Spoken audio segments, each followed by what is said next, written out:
शेतकरी मित्रांनो, नमस्कार. आपल्या शेतकरी बळीराजा या यूट्यूब चॅनलमध्ये सर्व शेतकऱ्यांचं सहर्ष स्वागत. आज केळी पिकावरील अत्यंत महत्त्वपूर्ण व्हिडिओ आहे.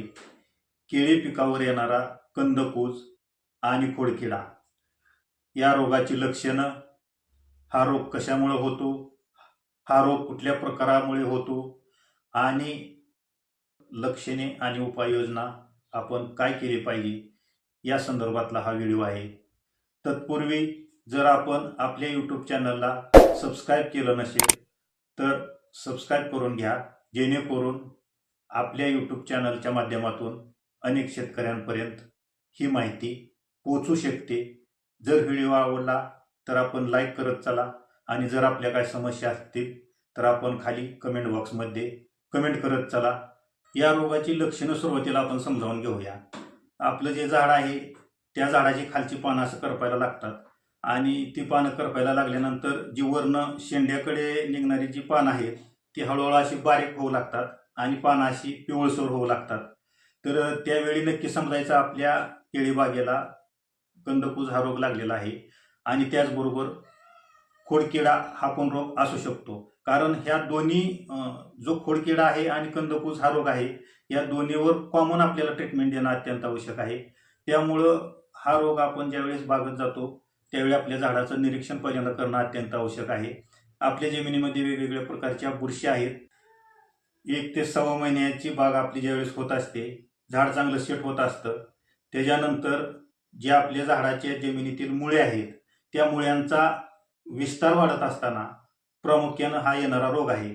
या दरम्यानच्या काळात झाडाला जास्त अन्नद्रव्याची गरज असते आणि त्याच वेळेस आपल्या त्या झाडाच्या मुळीचा विस्तार होत असतो आणि तो विस्तार होत असताना जमिनीमध्ये अनेक वेगवेगळ्या ज्या बुरशी आहेत किंवा किडे आहेत, कीटक आहेत, त्या कीटकांमार्फत आणि त्या बुरशीमार्फत आपल्या मुळीवर अटॅक होऊन किंवा किड्यामार्फत, कीटकामार्फत त्या कंदाच्या आतमध्ये अटॅक होऊन आतून जो जॉईंट आहे, केळीचा वरचा बुंदा आणि खालचा कंद, याच्यामध्ये त्या किड्याकडून अटॅक जर झाला तर त्या ठिकाणी कंदाच्या वर जो आपला त्या ठिकाणावरून पान निघतं, बुंदा निघतो, त्या ठिकाणी बरोबर किडा दंश करतो आणि दंश केल्यानंतर त्या ठिकाणी जो खालून येणारं पान आहे त्या पान निघायची अवस्था जी आहे त्या ठिकाणी तिथंच थांबली जाते आणि आत असं सडून गेल्यासारखं काळपट त्या ठिकाणी आत अशी एक रिंग पडते आणि त्या ठिकाणी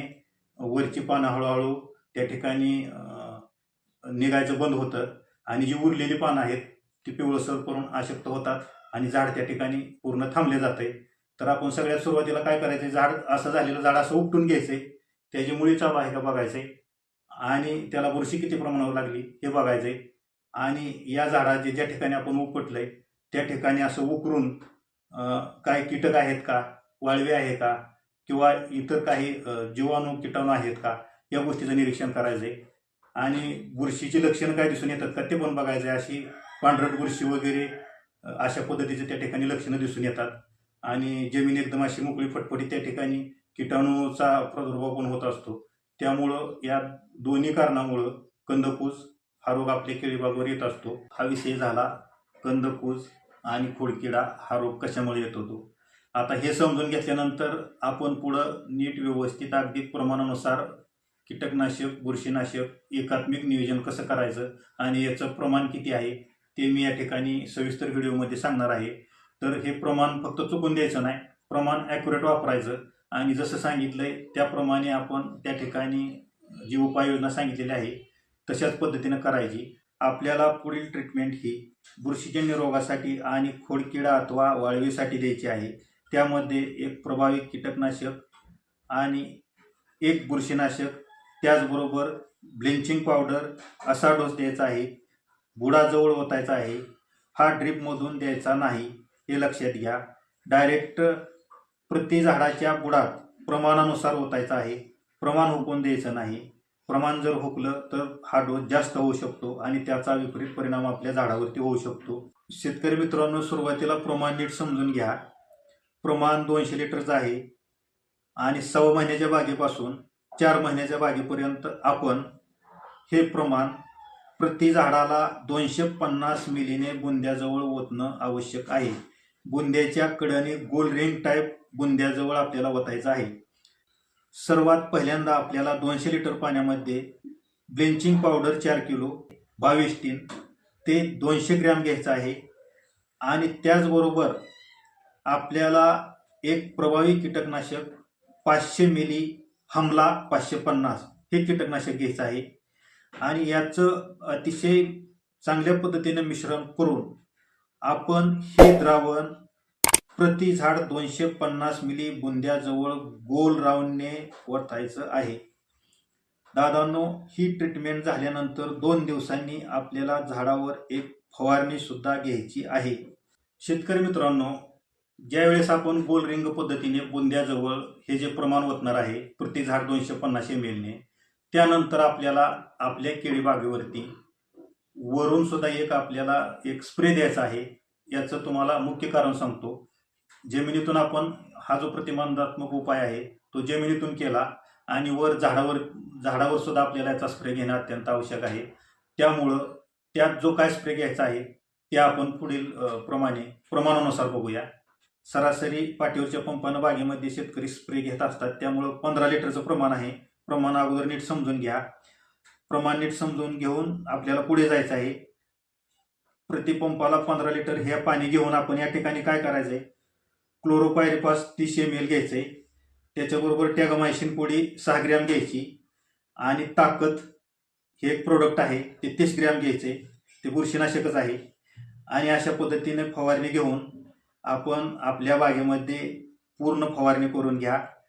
शेतकरी मित्रांनो, आपल्याला काय सवय लागली की आपला ऊस तुटला की लगेच घाई गडबडीनं शेताची नांगरट करायची आणि लगेच घाई गडबडीनं आपण त्या ठिकाणी रोपं बुक करायची. मिळेल त्या अवस्थेत मिळेल ती रोपं घ्यायची.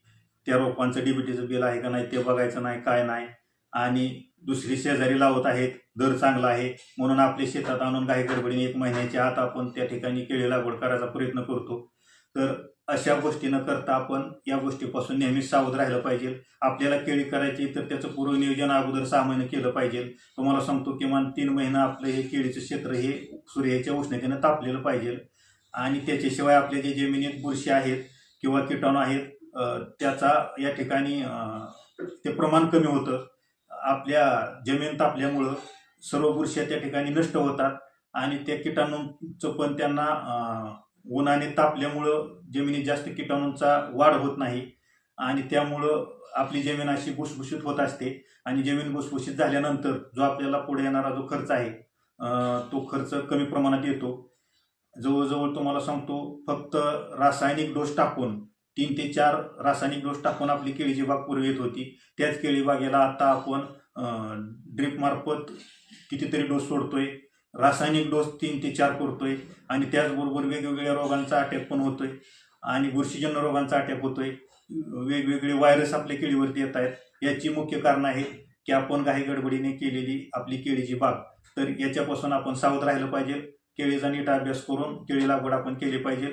आज ज्या आपण व्हिडिओमध्ये माहिती सांगितलेली आहे ती माहिती जर कंदपूज किंवा याला मूळपूज जरी असेल आणि किंवा खोडकिडा असेल, या सर्व रोगावर एकात्मिक उपाययोजना म्हणून आपण ही जी माहिती आपण सांगितलेली आहे त्या माहितीचा आपण या ठिकाणी सर्व शेतकऱ्यांनी अभ्यासपूर्वक हा व्हिडिओ बघून त्या ठिकाणी आपण वापर करा.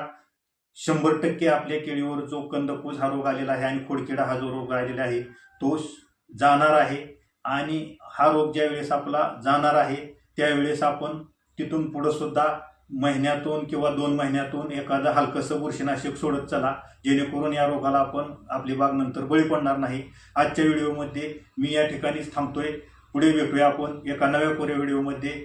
तत्पूर्वी जर आपण आपल्या यूट्यूब चॅनलला सबस्क्राईब केलं नसेल तर पुन्हा एकदा आठवण करून देतो, आपला यूट्यूब चॅनल सबस्क्राईब करून घ्या आणि जर आपल्याला व्हिडिओ आवडल्यास लाईक करत चला. मी आता याच ठिकाणी थांबतोय. धन्यवाद.